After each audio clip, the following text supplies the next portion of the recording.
আজকে আমাদের প্রশ্ন হচ্ছে 5 না, a সমান সমান 4x প্লাস 7y এবং b সমান সমান 4x মাইনাস 5y। কতে কি দেওয়া আছে? কতে দেওয়া আছে a এর বর্গ নির্ণয় করো। হ্যাঁ, তাহলে আমরা ক নাম্বারটা সমাধান করব। a এর বর্গ নির্ণয় করব। a এর বর্গ মানে কি? এর উপর কি? এর উপর স্কয়ার দিলে আমাদের কি হয়ে যায়? a এর উপর বর্গ। ঠিক আছে, তাহলে a আমার সমান সমান কি আছে? 4x plus 7y। 4x plus 7y এটাকে আমি কি করব? বর্গ নির্ণয় করব। বর্গ নির্ণয় করতে হলে এই যে এই জিনিসটাকে 4x কে আমি কি ধরবো? a ধরবো। ঠিক আছে, 4x কে কি ধরবো? a ধরবো। 4x কে a ধরবো এবং b কোনটাকে ধরবো? এই যে 7y। এটা কি ধরবো? b ধরবো।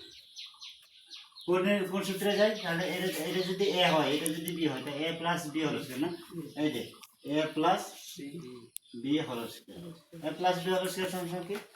Square plus 2a plus b square সমান সমান a square plus 2ab plus b square.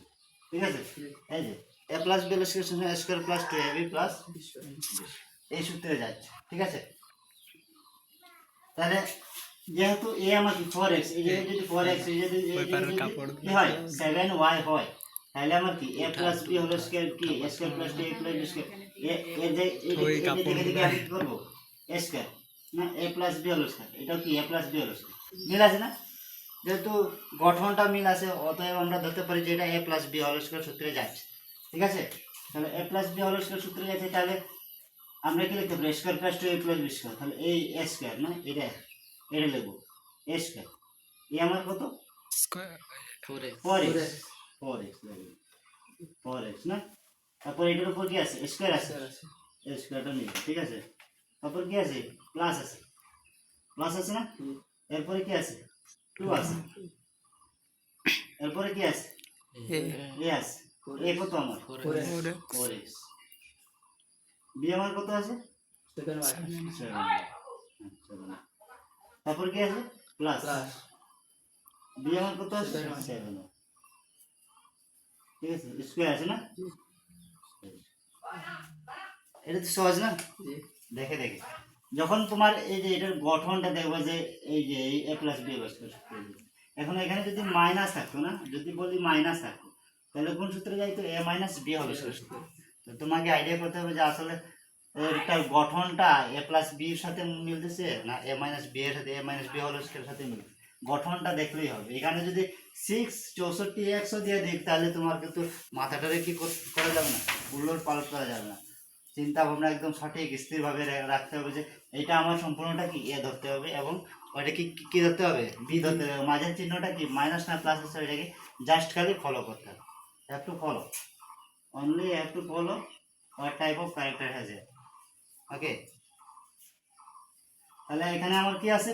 Plus চিহ্ন আছে। ঠিক আছে, তার মানে a প্লাস b হলো স্কয়ার। এখন এটাকে কি করব? আমার কাজ কি? এই যে 4x স্কয়ার না, এটাকে যদি আমি ভাঙিয়ে দেই না, 4x স্কয়ার এখানে কয়টা আছে? দুইটা আছে। 4x স্কয়ার গুণ করলে কত হয়? 4 4 16 না, 4 4 কত? 16। x কয়টা? দুইটা, x স্কয়ার না। আবার এটা সংখ্যার সংখ্যা প্রথমে গুণ করো। 4 2 না 8, 7 8 কত? 56 না। কত আছে? x আর y, x আর y প্লাস 7 7 কত? 49 না।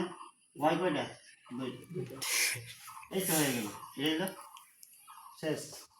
এখন আর কোনো কিছু আছে? এই যে এটা গরু না, গরুর সাথে গরু আছে, ছাগলের সাথে কি ছাগল আছে, x y কি ভেড়া, ভেড়ার সাথে আরো ভেড়া নাই, তাহলে ভেড়া এবং ছাগলের ভিতরে কোনো ধরনের যোগ বিয়োগ হবে না। ঠিক আছে, এক জাতি থাকলে একই রকমের এক জাতি থাকলে আমরা কি করতে পারবো?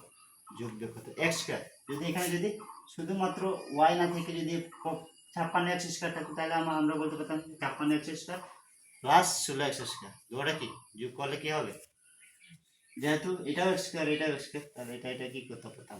যোগ করতে পারতাম। কিন্তু এখানে কি x স্কয়ারের সাথে কোনো ধরনের মিল না, x y এর সাথে আরো কোনো x y নেই, y এর সাথে y স্কয়ারের সাথে আরো কোনো ধরনের y স্কয়ার। অতএব কি করতে পারি আমরা? এটাই আমাদের কি ফলাফল, আনসার। ঠিক আছে।